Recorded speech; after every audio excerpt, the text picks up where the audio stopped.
తిరుమల శ్రీవారి ఆలయంలో జరిగే మరొక ప్రధానమైన ఉత్సవాలు పవిత్రోత్సవాలు. అసలు పవిత్రోత్సవాలు ఎందుకు జరిపిస్తారు, పవిత్రోత్సవాలు అంటే ఏంటి అన్నది ఈ వీడియోలో తెలుసుకుందాం. తిరుమల వెంకన్నను ప్రతిరోజు కొన్ని వేలు లక్షల మంది భక్తులు దర్శించుకుంటూ ఉంటారు. ఆ క్రమంలో ఒక్కోసారి ఏవైనా పొరపాట్లు జరగొచ్చు.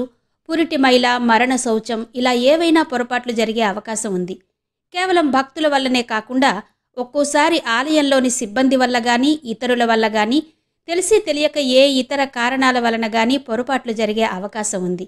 వాటి కారణంగా ఆలయ పవిత్రతకు భంగం వాటిల్లి దోషాలేర్పడే అవకాశం కూడా ఉంది. అందుకే ఆ దోష నివారణార్థం ప్రతి సంవత్సరం పవిత్రోత్సవాలు జరిపిస్తారు.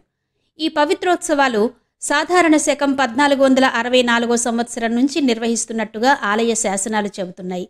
ఈ ఉత్సవాల నిర్వహణకు ఎంతో మంది భక్తులు ఎన్నెన్నో దానాలు కూడా చేసినట్టు శాసనాల ద్వారా తెలుస్తోంది.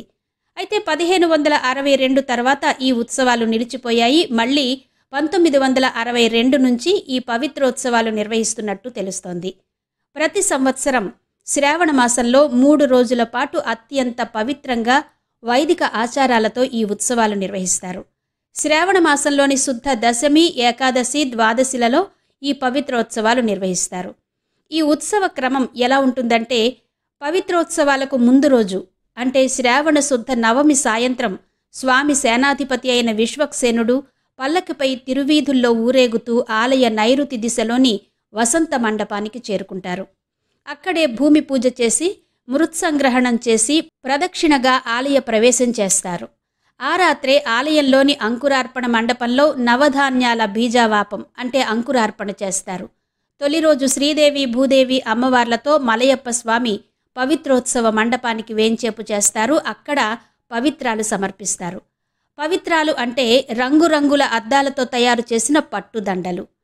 యాగశాలలో 7 హోమగుండాల్లో అగ్ని ప్రతిష్ఠ చేస్తారు. వీటి మధ్య ఒక వేదికపై నవకలశాన్ని, మరో వేదికపై ప్రాయశ్చిత్త కలశాన్ని ప్రతిష్ఠించి హోమాలు నిర్వహిస్తారు. ఇతర పూజా కార్యక్రమాలు కూడా చేస్తారు. అదే రోజు సాయంత్రం స్వామివారిని సర్వాభరణాలు, పుష్పమాలలతో అలంకరించి ఆలయ 4 మాడవీధుల్లో ఊరేగిస్తూ భక్తులకు దర్శనమిస్తారు. 2వ రోజు, 3వ రోజు కూడా తొలి రోజు మాదిరిగానే హోమాలు, అభిషేకం, నైవేద్యం, హారతులు మొదలైన పూజా కార్యక్రమాలు చేసి పవిత్రాలను సమర్పిస్తారు.